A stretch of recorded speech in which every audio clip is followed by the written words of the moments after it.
When most people think of 1980s America, they imagine the bright lights of New York, Miami's neon beaches, or Hollywood's endless sun. But life in small-town America was a completely different experience, a slower-paced, community-driven world that somehow felt both simpler and richer than the big cities. Small towns had their own culture, style, and rhythm, and understanding life there in the 1980s gives you a glimpse into a side of America that often gets forgotten. The first thing to understand is scale. Small towns weren't just smaller versions of big cities. They were communities where everyone knew everyone else. Streets were quieter, traffic was light, and the pace of life allowed people to connect in ways impossible in bustling metropolises. Children played freely outdoors, riding bikes along tree-lined streets or racing through fields. Safety felt relative but more tangible, with neighbors watching out for one another and local businesses forming the backbone of daily life. Downtown areas were typically compact but bustling centers. A few blocks might hold a grocery store, a hardware store, a diner, and a bank. These businesses weren't just places to shop, they were social hubs. People exchanged gossip, caught up on local news, and built relationships that could last a lifetime. Main Street was alive with conversations, laughter, and the occasional parade or festival that brought everyone together. Holidays, county fairs, and high school football games were more than events. They were the heartbeat of the community. Cars in small-town America were practical, but also a reflection of personality. Families often drove station wagons or sedans, while teenagers customized their first cars with decals, stickers, or aftermarket rims. Pickup trucks were common, often doubling as work vehicles and social statements. Driving wasn't just about transportation. It was freedom, status, and sometimes rebellion. Friday nights meant cruising the main drag, windows down, music blaring, and friends hanging out in the back of a truck or a convertible. Cars connected teens to each other and to the broader world outside their town. Education played a central role in small-town life. Schools were smaller, often with fewer resources than big city institutions, but that created close-knit communities. Teachers knew students personally, often going above and beyond to help them succeed. School sports were huge events. Friday night football games filled stadiums. Cheerleaders waved pom-poms, and the entire town seemed to gather to support the local team. Graduation ceremonies, school plays, and science fairs weren't just academic. They were celebrated social occasions that reinforced a sense of belonging and pride. Work life was straightforward, but varied depending on the town. Many small towns relied on local industries, factories, farms, or family-owned shops. People often worked long hours, but there was a clear rhythm to the day. Farmers rose with the sun. Shopkeepers opened their doors early, and evenings were for family, neighbors, and social gatherings. Employment often spanned generations, with children following parents into the same line of work. This continuity created stability and a sense of purpose, even as the larger world outside began to change rapidly. Entertainment in small towns was simple but meaningful. Video arcades were popular, though fewer than in cities, and movie theaters showed the same blockbuster films that everyone in America was watching. Local diners, soda fountains, and bowling alleys were hubs for teens, where friendships were formed, gossip was exchanged, and young love blossomed. Unlike the big city, where nightlife could be wild and impersonal, small-town entertainment was intimate, communal, and easy to navigate. Music filled the airwaves. Cassette players, boomboxes, and car stereos spread everything from pop to rock to country, creating shared cultural experiences that bonded the community. Fashion in small-town America was influenced by national trends, but adapted to practicality.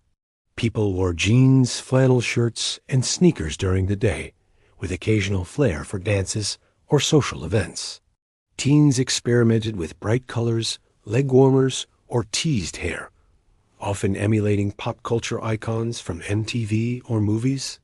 Clothing wasn't just style, it was identity and aspiration, a way to connect with trends seen on TV while maintaining a local, down-to-earth sensibility.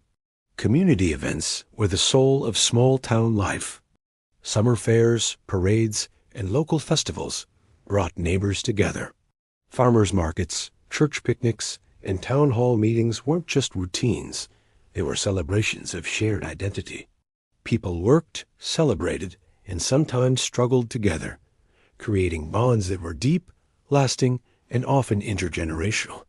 Everyone had a role, from the mayor to the teenage paper delivery kid, and these roles created a sense of structure, responsibility, and pride.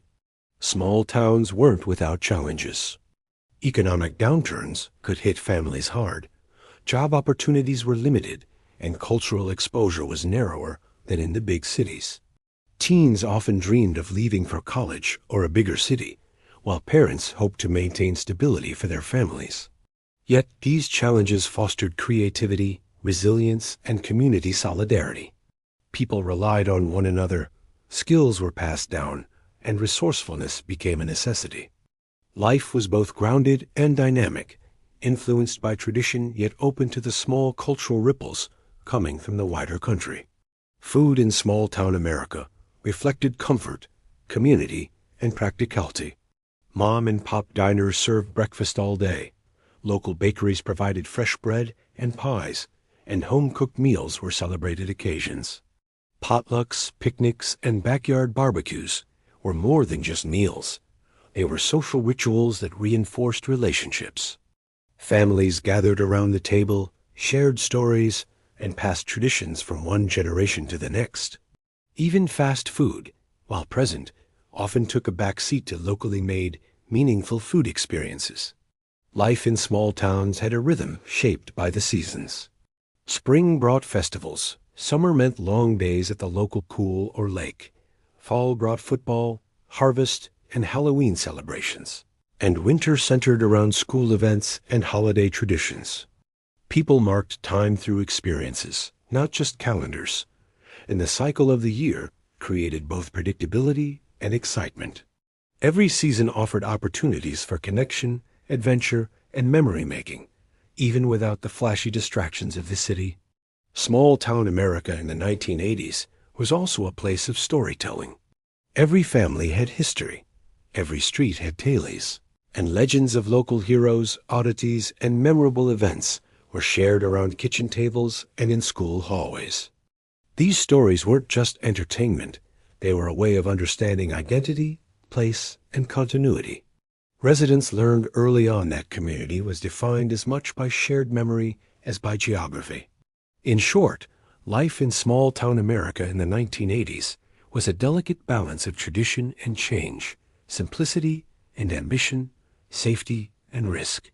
It was a world where communities mattered, connections ran deep, and every small event felt significant. Streets were quieter, cars were slower, and nights were spent under stars rather than neon lights. But the energy, creativity, and sense of belonging were just as intense as in the cities. Life was lived fully, openly, and with a sense of participation in something larger than oneself. So when you imagine 1980s small-town America, picture kids riding bikes down tree-lined streets, families gathered for football games or town fairs, diners buzzing with conversation, local bands playing in small venues, and the sense of connection that city lights can never replicate. It was slower, simpler, yet incredibly vibrant a slice of Americana that shaped the people who grew up there and left a lasting imprint on the country's culture, values, and nostalgia. Small towns were America's heart in the 1980s, a place where life moved at its own pace, yet felt fully alive in every moment.